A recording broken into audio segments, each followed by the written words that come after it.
मान्सूनने 2 दिवसांनंतर प्रगती करत लक्षद्वीपपर्यंत मजल मारली आहे। मान्सूनच्या वाटचालीसाठी पोषक वातावरण आहे, तर पुढील 5 दिवस राज्यात वादळी पावसासह काही भागात उष्णतेच्या लाटेचाही इशारा देण्यात आलाय।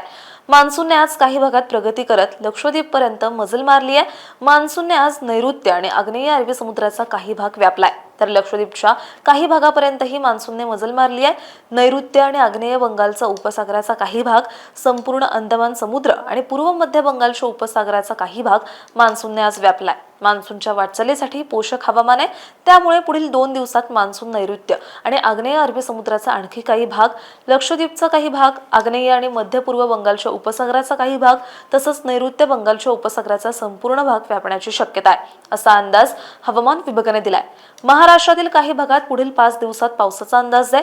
मराठवाड्यातील छत्रपती संभाजीनगर, परभणी, हिंगोली, नांदेड, लातूर जिल्ह्यात पुढील 5 दिवस पावसाचा अंदाज देण्यात आलाय, तर जालना, धाराशिव आणि बीड जिल्ह्यात 2 दिवस काही ठिकाणी ढगाळ वातावरणासह पावसाचा अंदाज व्यक्त करण्यात आलाय। तसंच सोलापूर जिल्ह्यात पुढील 4 दिवस आणि सांगली, कोल्हापूर, सिंधुदुर्ग, रत्नागिरी जिल्ह्यात 5 दिवस पावसाची शक्यता व्यक्त करण्यात आली आहे।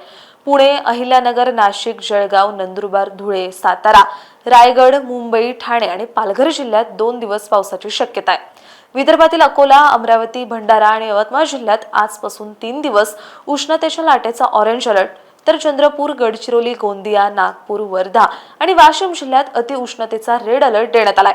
तर शनिवारी आणि रविवारी विदर्भात पावसाचा अंदाज आहे। अशाच हवामान अपडेटसाठी अग्रवालला सबस्क्राईब आणि फॉलो करायला विसरू नका।